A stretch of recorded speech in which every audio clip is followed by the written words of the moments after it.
Hello, everyone. Good afternoon. Welcome to the second edition of the Hacktoberfest Help Desk today. My name is Joe, and I'm the community manager here at Raise.dev.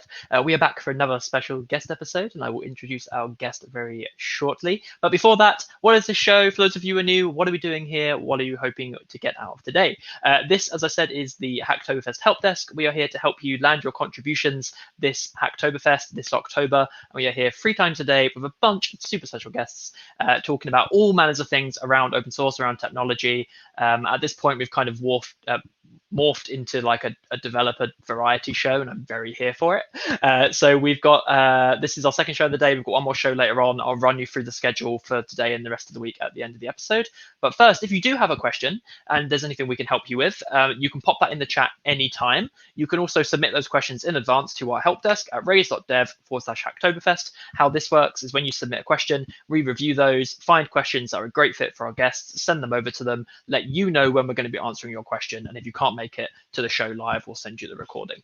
So we covered some of those questions on Monday and managed to send some recordings out to people. We covered some questions live earlier today. So if you do have any questions, now is a great time to get them answered. I've seen lots, as a slight spoiler for what's going to happen in like minutes, I've seen loads of C++ questions and people looking for C++ projects floating around in the Hacktoberfest Discord. So hopefully y'all just got my message and will arrive, because that's what we're going to be doing today. So the other things for me to mention, as I said, you can find our schedule on our Twitch page as well, twitch.tv RaiseDev's schedule. That is updated weekly. So currently it's showing the schedule for this week. So you've missed the first half of that, but Friday is up there. I'll be updating that over the weekend for next week and giving you a little spoiler of what's to come next week by the end of the show as well. And the final thing for me to do before I bring on our lovely guest for the day, why are Raise.dev doing this? What do we care about Hacktoberfest? Why am I on Twitch screaming at you 3 times a day? We are a service to help you level up in your developer career. We want to help you make whichever transition it is you're trying to make in your developer career this time around, whether it's finding your first job after a career switch, getting to a second job, changing from developer to DevOps to designer, whatever it is. And we're here to help you get the experience you need with the help of expert coaches. And we are free whilst you're in early access. And you can find out more about that at raise.dev. So, that's all from me. Let's bring on our lovely guest. Welcome Sai to the stage. Hey Sai, how you doing? Hey, yeah, not too bad. How are you doing? Yeah, wonderful. Thanks for joining us. So would you like to introduce yourself to the viewers and let them know what you do? Sure. So I work for Microsoft as their C++ developer advocate. So my job is essentially to represent the C++ community to the developer team who are making like Visual Studio Code, C++ plugin, VC package, the MSVC compiler, standard library, all of this stuff, the C++ tooling from Microsoft, representing the community to the dev team. That's awesome, and a huge chunk of ecosystem. So we have a lot to get through today. There's like a huge heap of things on our site, and just a reminder that you can ask questions as well in the chat. Also, I forgot to do this at the intro, so sorry I have to do this now. We have a very strict moderation bot because the internet is a big and scary place. If you want to post a link in the URL, you are very welcome to do so, but please give me a warning by @ing RaiseDevs before, so I can add you to the allow list, because I would not want you to get banned. So if you want to post a link to anything you're working on or anything that's like relevant, we love that. That's great. Highly encouraged. Just let me know so I can make sure our mod bot doesn't put you in a corner. So back to you, Sai. So one thing you said there, which we were kind of talking about a little bit before the show, which I think is super interesting, is like, I've been a developer advocate before. I know a ton of developer advocates. Your bio when you sent it to me was like, I am Microsoft's developer advocate and like the developer advocate. So I'm guessing there's not a whole lot of people who do your job at the company. So there's a lot of people in Microsoft who are cloud advocates for Azure and things like that.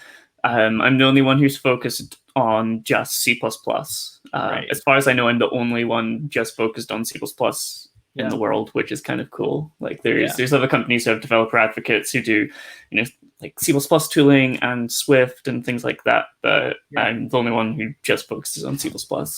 Yeah, which is super interesting. And like, I guess this has come about because, as you said, like Microsoft have a huge like amount of C++ tooling and a big stake in C++, given that like it's a very dominant language on their product. So is that like the spirit that they're approaching this in, that like you're less focused on a product and like getting that product in the hands of people, a more very like high level ecosystem kind of situation?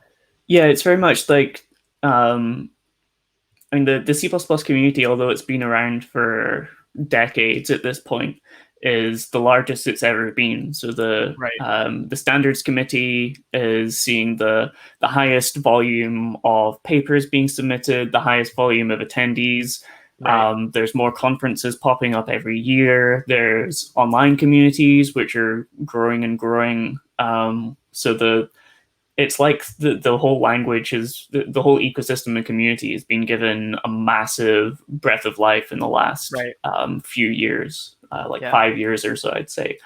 And I think Microsoft really looked to that and was like, okay, well, we need to be listening to people. We need to be really interacting with the community. We need to have people who are focused in on the community and like how we can help people to do the best that they can with C++.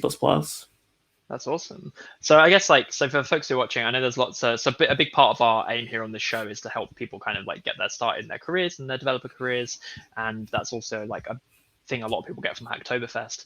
And I always get a heap of questions about developer relations and like how to get into it and how to enter this industry. And so I was really interested by your story because like when you sent me, one of the things we ask guests is their tech interests so we can match them with questions. And Sai's tech interests is like some of my favorite topics in computer science, first of all, but like lots of compiler stuff, some very heavy, like very technically advanced topics, as I guess you'd expect from C++. So I'm really interested in like your story, like how you came to be doing this role. Yeah, so my background is in compilers and debuggers mostly specifically for embedded system accelerators like mobile GPUs, image processors, DSPs, that kind of thing. So I got into C++ almost by accident because I was interested in compilers at university, and then most of the jobs in industry for doing compilers were with C++. So I ended up applying for something, and I read the entirety of a C++ book the day before my interview, which I would probably not recommend as an interview tactic. Is that like Bjorn Stroopsop's book? No, it was Accelerated C++, which is a little bit out of date now, but it's a good one. As all programming books are doomed to become. Yeah. So I read the whole of that book before my interview, and that was enough to get me a job. And then I spent about 5 years working on compilers and debuggers, doing bits of standards work, and the more and more I did, the more I got interested in C++, and the more I wanted to contribute to the community. So I got involved in the conferences, started giving talks, started my own technical blog, started contributing to the standard, spent way too much time on Twitter, all of the kinds of things which people do when they're getting into a programming community. The curse of the eternally online. Yeah. Sorry, so as a heads up warning, I will try my best not to interrupt you where you're going, and I will end up writing lots of things as notebook to follow back on. So we will come back to the standards in a bit. But before that, so that all makes sense and sounds like a very, I guess, like expected career path from what you said. So at what point did like that morph into advocacy? So that was because I was getting more involved in the community, and towards the end of that time, I helped found Hash Include C++, which is a diversity and an inclusivity organization for C++, which I think we'll talk about later. Definitely will. But so I was doing a lot of things in the community, and then I saw a tweet which is like, "Hey, we're hiring a C++ developer advocate." I was like, ooh, I read the description. I was like, hey, this is a lot of stuff which I'm, already doing and enjoy doing a lot and could get paid for. And it's not really an opportunity which comes up very much. So it's like, I'll give it a shot. And I think I pretty much just got hired off of my Twitter presence and things like that. But Nice, that's awesome. So I think this is like we had a talk from Andrew Seward yesterday, who was talking to us about like how a lot of the value in open source isn't just in like the code you contribute, but in like the communities around that and how that can help your learning and your career. And I feel like I'm hearing a lot of that from your story here as well, that like by participating in these things and the standards in being incredibly online, you were like able to like, I guess, build up that network that made a job like this seem like something that was a good fit. Yeah. So I guess bouncing off of that, like, so we spoke a little, you mentioned that the Azure Cloud Advocates, who, for those who don't know, is an enormous team of wonderful people who like work on advocacy for like Azure Cloud. Obviously, they are like very focused on that product and talking about Azure in different ways you can use it. And I imagine that's very similar for you with like C++. What does your like day-to-day work look like? Yeah, so it depends very much on what's going on. So like 2 weeks ago, there was CPPCon, which is the largest C++ conference in the world. It's usually, historically, it was run in Seattle. Last year, it was in just outside Denver, and this year it was online. So I gave 3 full-length talks, 1 lightning talk. I helped run the Code of Conduct team. I helped run the Microsoft booth. So when it's like a conference time like that, just all of my energy is focused on all hands on deck, producing content and producing content, making sure that because our team was giving 10 talks overall at that conference. So not only focusing on my own content, but making sure that all of the messaging across all of the talks was consistent and that we were getting all our main points across, and that everything was up to the standard which we would expect. There's a lot of like content generation, reviewing, editing, communication between the team, communication with other people. So around that time it's all conference stuff. That's wild. Yeah. And that's we've had a couple of developer advocates on the show in different forms, and I think one thread that keeps coming up is like October is usually conference like wild season where we all live on planes, and this year we haven't made that any better for ourselves because now we just love to live on streams. And I imagine that's been the case for you as well. I'm keynoting another conference next week, so amazing. Awesome. So I guess like I want to go from there into kind of like talking about like C++ as like a technology and as a language choice. One of the common questions we've had from viewers on our show, a lot of them who are like early in their developer careers, is like when we talk about a particular language, like why that language, why are you so into it and that kind of thing. So I guess for you, like what is it about C++ that like makes you care so much about this language and the standard and evolving it?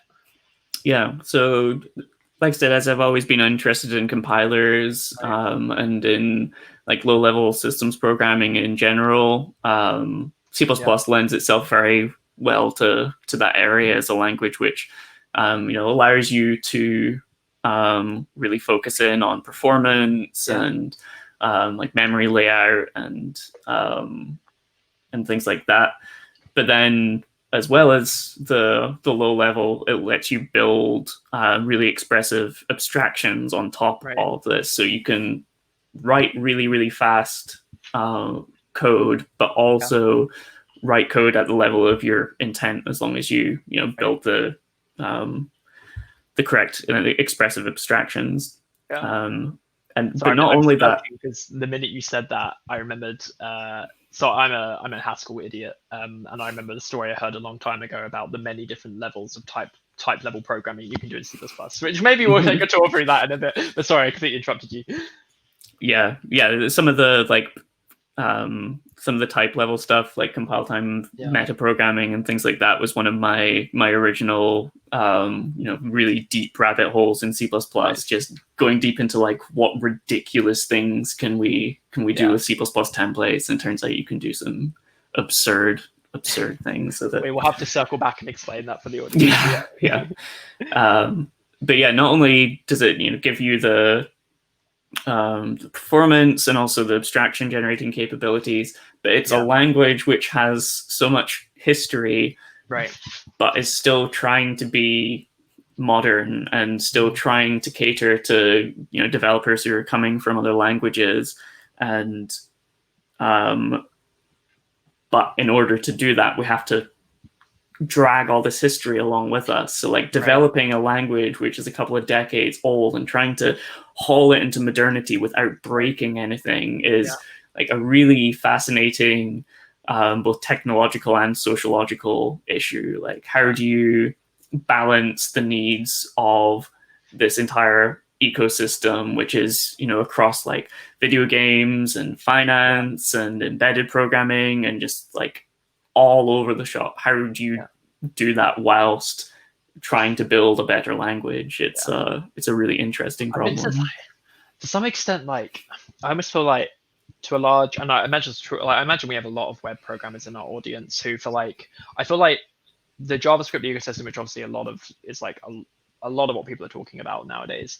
I almost feel like that level of problem is like not really something that's thought about all that much in terms of at the developer level, right? Because like it's always like new framework, new thing being built, moving on, like moving all of our apps to this and that technology. So it's like a fascinating problem when you've got these like, you know, the world of desktop apps and embedded systems where you can't just do that. So this brings me really neatly into what you said about the standards work. So we've actually a couple of times in the last couple of days, we had Penelope Flippin on yesterday who was talking about Ruby and some of like the work on the Ruby language, and just earlier Flaky and I were talking about like how JavaScript has changed in the last 10 years. So how, with your like your participation in the standards, like what is that process like? Like how do new features and these discussions play out? Yeah, so the kind of format of the committee is, so as a bit of history, the first version of the C++ standard was released in 1998. Mm-hmm. And then there was kind of like a bug fixy version of the standard in 2003. Okay. And then nothing was released, but there was a lot of work going on. But the next version was released in 2011 and was like a huge overhaul of the language. Really brought it out of being this like old language and more into modernity. Right. And there was C++ 14, which was like a smaller update, and then 17, and now C++ 20, which comes with is the biggest update since C++ 11. Mm-hmm. So that's the kind of format. It's released every 3 years now on Cadence, and it's split up into different working groups. So there's the main ones are the library group and the core group, and those are the ones which kind of nail down the features in the language and the library. Mm-hmm. And then in order for things to get funneled into those working groups, there's like the evolution groups, which look at new features and decide, is this worthwhile? Does this need changed? How do we like design these features? Yeah. And then even higher than that, just recently, there's the incubator groups, which were, because there's been such an influx of proposals, there was too many to get through. So these additional level groups were added to like filter out some of the papers. And then on top of that, there's like smaller study groups who focus in on certain areas like networking and metaprogramming and all of the kind of different areas which C++ is going to be looking at. And those are being added to all the time. Like most recently, there was a tooling study group and a Unicode study group added. So there's a lot of developments in different areas which then get funneled through to these different working groups, the different study groups. It's super exciting to hear, like, as you said, like a language that has such a history and has been around for a while is now like at the point where there are so many new proposals for it that you have to invent new working groups. Yeah, like it's a really difficult structural problem because this model has I say worked, like it's produced results it's gotten by for a couple of decades, and suddenly it's like it's just not feasible anymore. Like you can't handle the amount of discussions and suggestions and bugs and things like that which are coming in with that model, so having to adapt. So what's your this new language standard that's coming up, is there a particular feature in that you're very excited about? I think the concepts and ranges are Mhm. are the ones I'm most interested in. So ranges are like, if you've ever used Rust, they're like Rust's iterators kind of. So, you know, Rust iterators, you can like chain up a bunch of different operations, which will then be executed lazily, and that's what ranges gives you. And ranges are built on top of concepts, where concepts is like a better way of what we previously had for expressing compile time constraints. So, you know, because C++ is a typed language, then, you know, we have all sorts of types coming from the standard and from your own projects and from your dependency projects. But you want to be able to use all of these with existing infrastructure and containers and algorithms and things like that. So we want to be able to like make queries about the types and to constrain functions and containers and things like that based on you know, certain behaviors of types and things like that. So that's what concepts gives you. Those are my two most interesting ones. But there's like a ton of new stuff like coroutines and modules, and this is C++20 is huge. So I was like, the next question in my head was like, so we're seeing a lot of, I guess, like cross-pollination of ideas in programming languages. Yes, absolutely. And yeah, like literally, like you mentioned Rust, coroutines, I imagine is very inspired by the work that's going on in Go and also in Rust, and modules. Again, every programming language feels like it's revisiting modules right now. So that's super awesome. So you spoke about types a little bit there. We do have a lot of folks who are new to the stream. Welcome, hello. Who I imagine may have come for the C++ call. But for anyone in the audience who's not familiar with C++, I think something that you hear about a lot, as you already said, was metaprogramming. Can you explain that to folks, like what that is and what that concept is? Because it's quite rare as a programming language feature, unless you get like back to Lisp land. Yeah. Lisp is where my background was at university as well. Like common Lisp macros were. Oh, I love those things. But yeah, metaprogramming in C++.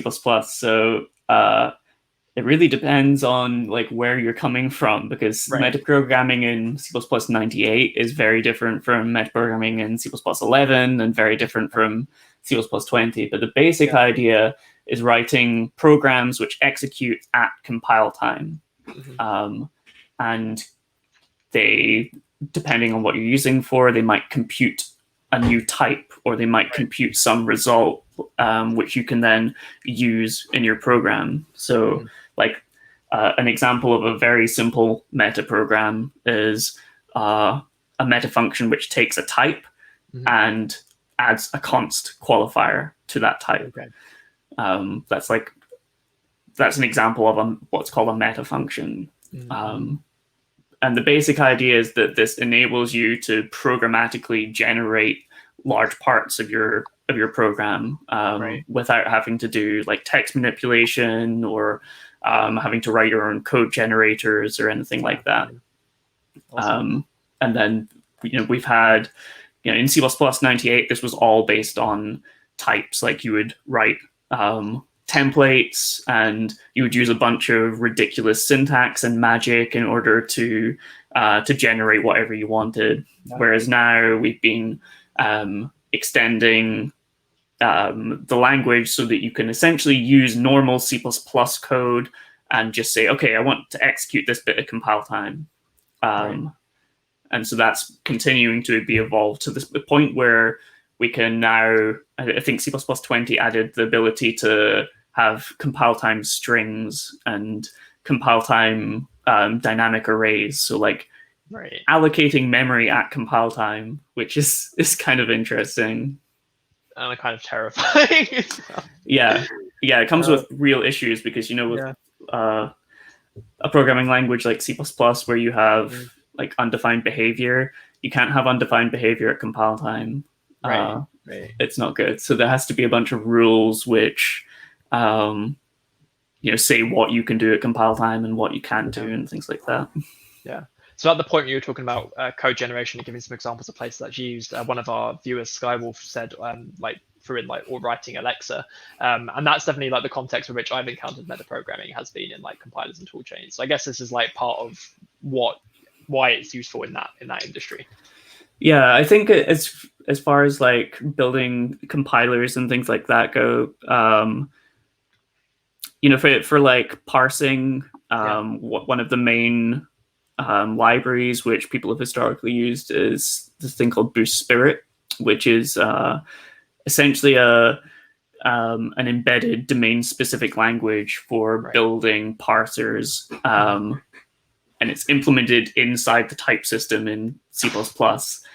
And it's kind of like bizarre and terrifying, but also really cool and powerful. Do we want to go into what that means? Do you feel like you're up for explaining like what happening in the type system means? It's basically like so there's this concept in C++ of expression templates. Right. The idea of an expression template is that, if you have say you have like an arithmetic expression like 1 + 1, right? You could just evaluate that and you'd get 2, or you could produce some type which represents that computation of 1 + 1, and then that could be evaluated somewhere else. Right. Now, of course, for a computation like 1 + 1, that doesn't make sense. But for, how about like linear algebra? Like if I have a ton of matrices which I want to do a bunch of operations on, and some of this might be parallelized, then I might want to just express my computation as a big graph, but in C++, and then hand off that computation somewhere else. So that's what there's a library called Eigen which does that. And the idea for Boost Spirit is kind of similar. You represent your parser as a bunch of syntax and operations, and then that evaluates to some type which represents the parser. And there's a bunch of compile time programming behind the scenes, which will generate a parser for you based on it. I think I found it. That was Boost Spirit, right? Boost Spirit, yeah. Yeah, I'm just posting that in. Awesome, cool. Thank you for walking through that. So someone threw into the chat. This is more of a joke than a question, but me first time using C++. Wait, where did my RAM go? Which was certainly like I think the first, and actually it might be the last time I did C++ was in university, writing a game. And I did, like, at the time, so I studied at the University of Nottingham, which is full of Haskell compiler people, basically. And so I remember being in this really conflicting space where I'm enjoying a lot of the facilities this language is giving me in terms of type system and control of what I'm doing. And also there is just so much syntax. Please help. And I imagine is there anything we've seen a couple of languages now who have started to think about syntax and reducing the amount of syntactic sugar and this kind of thing. Is there anything around that happening in C 2020, or have you seen any of that creeping into C++? Yeah, so in fact, one of the or arguably the main direction that the committee is trying to go in right now is evolving the language in order to simplify it.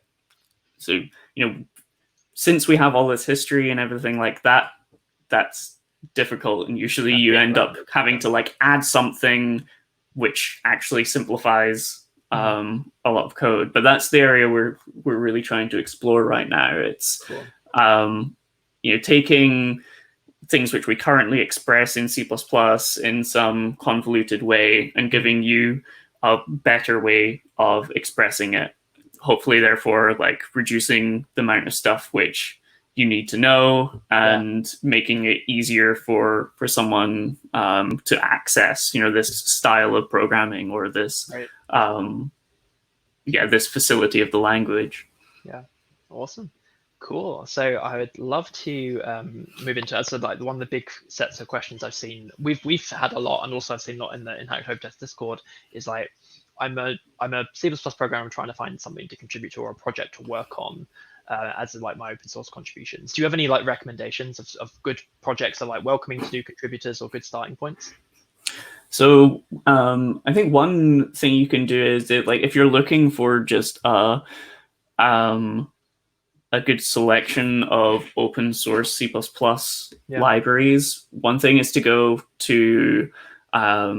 and have a look at the package managers which are available. So VZ Package is Microsoft's C++ package manager. Conan is the other major one at the moment. But VC Package is on GitHub, and it has a large repository of open source projects, which are they have been added to the repository because someone wanted to use them, or because the library developers wanted to have them in there. So these are often really interesting libraries people are using. And so if you go and have a look at if you go to github.com/vcpackage and look at the ports directory, that has a huge list of all of the open source projects, and then from there you can find what they're maybe not that one. Yeah, you can find the GitHub repos and things like that, and go and see if there's something which you can contribute to. Cool. Oh, I found it. Sorry, I managed to post the wrong thing entirely. Ignore the first link, everyone. It's the Microsoft that one. Ooh, cool. You said the ports directory. There it is. Yeah. So there's let me throw that on the screen. That one. That one. Oh, yes. There we go. Cool. So this is the ports directory. So this is just all the packages that are in. So this is all the packages which are available, and as you're scrolling down, some of these are really large ones. Like I saw Abseil up there, which is one of Google's projects. Right. Wait, what's going on with the alpha? Oh, it's there. Cool. Right. Okay. Yeah. So this just has instructions on how to build it and things like that. But like you would go Abseil's there. Yeah. Like ASIO is there, which is a big networking one. There's smaller ones like ARG and ArgPass there, or command line argument parsers. ASMJIT is a really interesting project. So this is just full of really interesting things. And, as you scroll through, you can kind of get an idea of what they are just by their names. And there's a lot on here, given that there's about like 1,500 packages there. Yeah, I remember when this package managers first started to do this stuff on GitHub. I think it was Homebrew, which is funny because a lot of the Homebrew maintainers worked at GitHub at the time, and they started to use GitHub in this way for their package managers, and it started to cause problems. Awesome, cool. We are getting a nicer website to browse all of this. Nice. That's awesome. Yeah, I guess that's also like.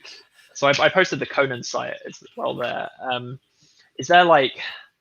If you're new, like, is there a particular reason to choose one over the other, or is it like purely? I know every language has like a million package managers going on. And there's different reasons that's the case. Yeah, so I honestly have not used Conan enough to be able to provide a good answer. We do have, in the VC package documentation, there is some comparison with Conan. One of the main differences is Conan uses Python for specifying how to grab and build packages and things like that, whereas VC Package uses CMake, which is the kind of de facto standard build system for C++ right now. Right. So cool. Yeah, I'd recommend having a look at both VC Package and Conan. They solve the same problem but in different ways. Yeah, awesome. So yeah, I want to kind of circle like way back around to the beginning, I guess, the community stuff where you mentioned include CPP. I don't know how do you normally pronounce or like say the name of the, I say include C++. Yeah, hash include C++. Hash include, great, cool. So yeah, do you want to talk a little bit about hash include C++ and I guess like what its mission and where it came from? Sure. So it started off as a joke on Twitter, as all good things do. Someone was like, hey, why isn't there's Guy Davidson who works for Creative Assembly. It's like, hey, why isn't there a diversity inclusion organization called Hash Include? And Kate Gregory was like, oh yeah, you're right, we should make one. Yeah. And so we did. Name-driven development is just my favorite. It totally is, yeah. So yeah, we started off with just like 8 of us in a Slack channel, and our original goal was just maybe we can convince some conferences to have code of conducts or something like that. Now have a Discord server. We're about 5,000 people, I think, on that Discord server. We've sponsored dozens of people to go to conferences who otherwise wouldn't have been able to attend. We have booths at pretty much every major conference. We've achieved so much more than we thought we would. So our main activities are sponsorship, having booths to give people a helpful, friendly place to go when you're at a conference. It can be quite daunting, especially if you don't know anyone there. And we have our Discord server, which is for generally discussing C++ as well as how we can make our communities better. Right. So we're always just discussing ways that we can make all of our spaces more welcoming and inclusive to everyone. Yeah, and it's something that I think is really important, especially when you have again, as we've touched on, a language of a lot of history and lots of people doing that language in various spaces. We actually spoke about this with both Andrew and Brian, who've been on the show, about how these efforts need to exist to make sure that these languages can keep growing. And I think it's interesting that we know that this upcoming standard has been huge and there's so many people contributing to it in adjacency to the year that C++ starts to take diversity and inclusion seriously through efforts like this. I think that's super awesome. So you mentioned the scholarship campaigns. So how does that work? How do you fund? Is that by donations? I imagine this is what's the organizational structure of C++'s Inclusivity? We're very much, it's all just volunteers who are interested in helping out. We have in our Discord server, we have a semi-hierarchy of admins and moderators and organizers, but that's more of just a Discord thing. In reality, for actually making decisions, we just, whoever's there and present at the time, just gets to say in driving consensus on how we do things. And that's worked well for us. It's a very kind of anarchisty way of approaching the organization, but it's worked for us so far. Awesome. And I imagine that looks a little bit different this year, where obviously no conferences are happening in person. I imagine so you've got scholarship campaigns up on the site. How are they? Are there still in-person C++ meetups happening? No, pretty much everything's online, but still the CBPCon, you still had to pay for a ticket and things like that. So most of the conferences are still charging, and it can still be quite far out of the budget for people who would like to attend. Right. Awesome. Cool. Yeah. So someone in the chat said they want to go to one of these conferences, which I guess is now's a good time to dip your toes in, because online is at least a little bit more accessible than in person. Yeah. If you're looking for conferences to attend, the next one I'd recommend is Meeting C++, which is in November. As far as I know, they're doing a split thing where some of it is going to be in person in Berlin, but everything's going to be available online as well. Awesome. So I think there's maybe 11 sessions which are going to be running there. I'm going to give a talk. I can't remember what I submitted, but I'm giving a talk. I think it was one on explaining monoids and monads and functors for C++ developers, which will be up your street. Yeah, you can't mention that and then not do it, not talk about that on the show. So does C++ have monoid and monad implementations? So it's interesting. There's a lot of C++ developers are also involved or interested in functional programming circles, and a lot of modern techniques in C++ do draw a lot on functional techniques. Ranges, in particular, very much draws on functional programming. Right. As far as expressing monoids and monads and functors, there's no strong unified interface for doing so in C++, but there's many different ways in which you can surface these techniques in the language. Mm-hmm. So things like ranges has things like transform, which is like fmap essentially. And we have like stood accumulate and reduce, which are like fold operations for and if you go and look at your types and think about the composition, then you can end up using these things to better expose monoids in your type system. As far as monads go, there's more coming, and a lot of the some things in C++ are like secretly exposing monads without people realizing. Like coroutines in particular is essentially just making the most of the monadic structure of asynchronous programming. People just don't talk about them as monads much because people in C++ get scared. This feels like the time my high school lecturer, like after telling us monads, was like, and their list is actually a monad, and the whole class was like, oh. Awesome, very cool, neat. So your talk is called "Building an Intuition for Composition," so I can see how that gets into these topics. Yeah, super cool. Rad. So I think I've run out of C++ questions. Just a reminder for everyone: if you want to ask any questions to Sai whilst they're with us on the show, you can throw those into the chat. But I'd love to divert and talk about code art, which I guess is going to touch on this topic, but was something that I saw like on your Twitter profile. I was very excited about. Can you tell us a little bit about the Code Art Journal? Yeah, so this is a journal of art as code. So it's not like generative art, although generative art can count, but the idea is I want code which also functions as art, and I want to publish it in print and online. So yeah, this is the website. I published 2 issues so far. The first issue just went out of print last week. I sold my last copy, but both issues are are available online to download for free as PDFs. I still have plenty of copies of the second issue, but the basic idea is,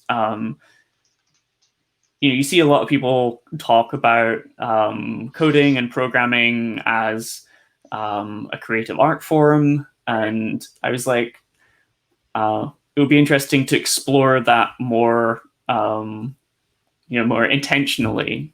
And I did know about there's a few projects which explore like code poetry and things like that, which are really, really fantastic.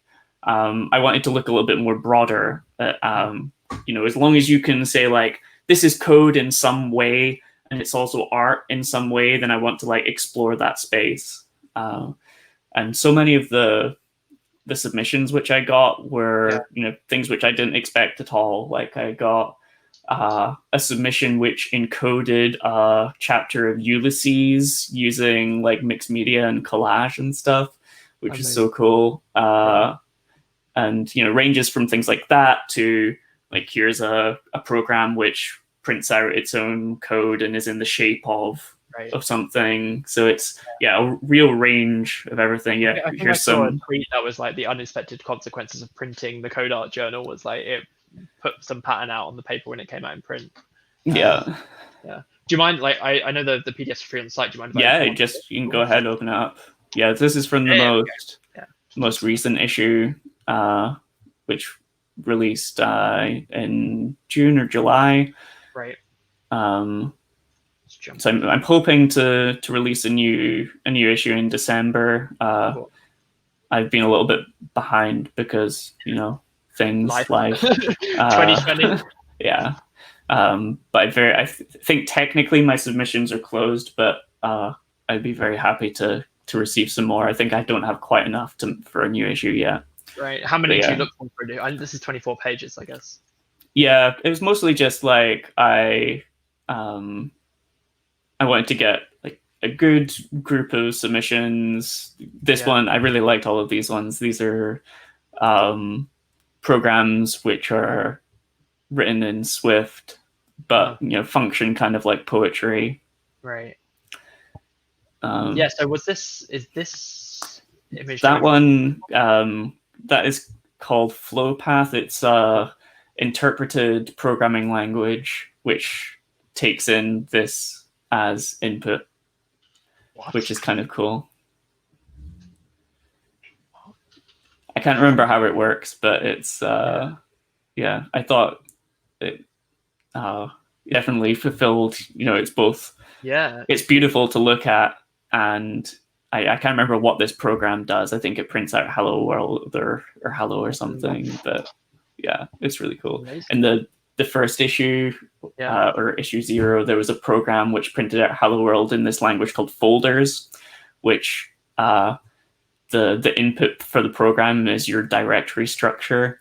Oh, nice. Which is pretty ridiculous. That's amazing. Do you know how folders? It's I can't remember. Daniel Temkin, page 24. 24. Probably scroll down a little bit. Oh, nice. This one. Hello world in the folders language. That's wild. And it's literally just... It's just empty folders. Yeah. Yeah. And it's the indentation that's... Oh, sorry, the Yeah, the number of folders, the levels of the folders are, instructions. That's so funny. Because there's such a range in here as well. I know. I was really, really pleased with the range of submissions, both things which, are very visual, and some of them are more political in nature, and right. Yeah. And then straight up jQuery. Yep. Okay. Yeah, this one is input to a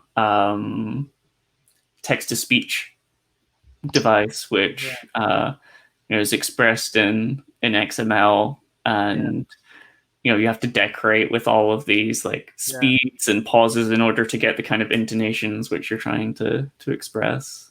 That's which awesome. I thought was kind of interesting. Super cool. And then that looks very brain fart. I can't remember what the thing is. But yeah, it looks very old school. But that's not what I wanted to say. Yeah, this one I think the code doesn't mean or do anything. It's just like presentation. Yeah. Very cool. Yeah, I don't even know if it's a real programming language. That's such an amazingly cool project. So you said you just sold out of the last copy, right? But I imagine that's a real joy to compile these and like to actually get that as a printed thing. Yeah. Oh god, it takes so much more effort than I thought. Yeah. It's like, we just get a bunch of submissions and make it into PDF, and it'll be fine. But it takes so much time, getting all the layout correct, and getting everything from different sources. And some people send images and PDFs and text, and yeah, it's a lot of work. Yeah, I guess I was just looking at the submission guidelines. You typically get like the raw, well, I guess not all of it's raw text. This isn't even a relevant question, but like if someone sends in the code snippet, do they just like send you as that file, and then like you have to like work out how the syntax highlighting and thing for that wild esoteric programming language would work? Sometimes, yeah. Some people just send text file, and I work out how to typeset it and make it fit in with the like overall aesthetic. The other people send this is how I'd like it to look on page. Has anyone submitted a program written in whitespace for you yet? As far as I know, they have not. But actually, why is page 26 blank? Whitespace. Edwin Brady, who wrote Whitespace, was one of my lecturers at university. I used to embed Whitespace programs in like the README files for my projects. Whenever I had to submit them to him. Was that at St Andrews, or was that at St Andrews? Yeah. Awesome. Yeah, it's always Edwin Brady always like makes me laugh as a person who's like writing one of the most like cutting edge, forward thinking programming languages, and is also like the chief purveyor of shit posting esoteric languages. Yeah, it's great. It's wonderful. I'd like to play around with Idris more. I know he was working on like a second iteration of the language. Yeah, I haven't kept up with that. I should really look into it. Yeah, I briefly studied in St Andrews for a PhD that I dropped out of, but it was fun hanging around with Edmund Brady while I was there. Wonderful, cool. So I have questions. Is there anything? So you said you're keynoting something next week. Is that which conference is that at? That is AD++, which is a German conference focusing on Visual Studio. So I'm live coding a Brainfuck compiler in an hour. That's not cool. Oh, does that have a live stream that conference? Oh wait, of course, it's I've given that talk before though. You can find. I literally just found it. I think. Yeah, I have a lot of fun with that one. Your tweet for this is you wrote the world's worst brainfuck compiler, but like, is that a compiler for which the standards of quality are highly regarded? Like, yeah, probably not.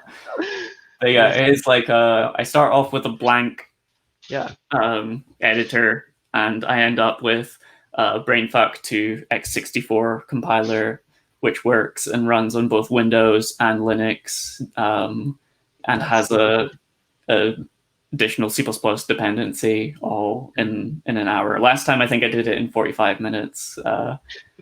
I've written so many. I can imagine you submitting like shorter and shorter versions of that talk until you get to like the full like 5-minute lightning talk. It's like, how we do it this time? I'm sorry, you were saying you've written so many. Yeah, I've written that compiler so many times that I can, if you just sit me down like write a Brainfuck compiler, I'm like, okay, right, here we go. Well, this is something I wish you told me in advance. We're going to have to do spot where we write a Brainfuck compiler. Like, yeah. I'm now going to have to try and find this talk. That's all. Is there where can folks find you if they have additional questions after this, or they want? Yeah, so I'm essentially on Twitter every moment I have my eyes open with wonderful content and incredible cat pictures. Yeah, I do. I have 3 cats, so you will see a lot of those. Yeah, you can find me at Tartan Llama on Twitter. I'm at Tartan Llama most places, on GitHub, on Discord. Yeah, Twitter is the best place to reach me in general. Wonderful, awesome. Well, thank you so much for coming on the show and chatting. Yeah, thanks so much for having me. And I will do that awkward shuffle now where I kick you backstage to wrap up. But again, thank you so much. Cheers to you. So thank you again, Sai, and thank you all for watching. I didn't expect to walk away from today feeling inspired to go write some C++, because I'm a terrible programmer and C++ is hard, but now I'm kind of feeling like I might go have to find a Brainfuck video. So again, thank you, Sai. And for those of you who are watching and want to join us later on for our next show, it's a very C-heavy day. Next up, we have Shana Matthews, who is also a Microsoftie. So Sai may know Shana Matthews, perhaps, in the education team. Shana is going to come walk us through an old C program that she wrote back in, I think, university, and we're going to code review it. And talk about how she would write that program today and what she'd do differently. This is kind of an ongoing series we have where people bring their own old code, and we talk about like how that code would be written differently today, what they've learned, how they've grown since they wrote it. So that's going to be our next show, and that's going to be a lot of fun, I hope and think. So that's at 10 p.m. European time, 4 p.m. Eastern Daylight Time. Basically, it's in 5-ish hours. You can find that and our schedule, not that one, this one, twitch.tv, RaisDev's schedule. So speaking of the schedule, what do we have coming up for the rest of the week? There's only one day left in the week, which is wild to say. This week has flown by. So tomorrow we have, in the morning, we have Rain Leander. Rain, they are a developer advocate at Packethost, and they are going to be coming on to talk to us about 2 things, their developer journey and also about the Packethost standards repo, which I'm super excited to talk about. Basically, Packethost have made this repository, which is best practice for companies and for projects that are making public-facing repositories. So that's going to be a super interesting one. If this Hacktoberfest you have accidentally ended up maintaining a project, or there's a project you want to put live, they're going to walk us through those best practices and talk to us about making projects open source, essentially. That's super exciting. Midday slot, we've got Ender Falan from Red Hat. We are diving in some code of Ender. What are we doing with Ender? Graphback. We're looking at Graphback. Graphback, which is a super cool C++, sorry, not C++. Sai has now got C++ in my brain. Super cool GraphQL server and client makes GraphQL super easy. So Ender is the maintainer on GraphBack, is going to be talking to us about contributing to that project. And then in the evening, we have Chris Hunt, and that's also going to be with John Britton, the founder of Raise Dev. He's going to be hosting that show. I get the afternoon off, by which I mean I get to sit here pushing the buttons whilst they talk. That's going to be a super fun show. Chris and John worked together in a past life, I do believe is the story. And Chris is either doing the old code review game, or is going to talk us through some a current project and explain the code and their thinking to us. So that's also going to be a very in the code. That'll be a Ruby show, that one. So all of that's at twitch.tv Raise Devs. Schedule. Over the weekend, I'll put up the schedule for next week. Next week, again, we have a bunch of really exciting guests. We've got Ethan Arrowwood, who's going to talk to us about JavaScript and Node.js and Fastify. We've got the dev team are taking over the stream again. We've got some people from Twilio. Actually, we've got two people from Twilio on the same day, in fact. We've got Layla Porter and Lizzie Siegel, opposite ends of the day. Wilhelm's coming back to hang out with us. It's going to be an awesome week. So yeah, join us today, tomorrow, next week. It's all going to be good. If you have any questions that you would like answered this Hacktoberfest, you can ask those questions at raise.dev Hacktoberfest. Please send us questions. Although our guests are having a lot of fun being tortured by me with my questions about their projects and their work, they would love to be helping you. So send us some questions and we will do our best to get those answered for you. And finally, if you are trying to level up in your career and take the next steps and get your first dev job, your second dev job, a promotion, a change of industry, finish a project, come chat to our expert coaches at raise.dev. We will match you with a coach and help you as best as we can. So that's all for me in this slot. We will be back, as I said, in 5-ish hours. So I hope you enjoy the rest of your day, your morning, your afternoon. And if you join us this evening, I will see you then. Thank you so much.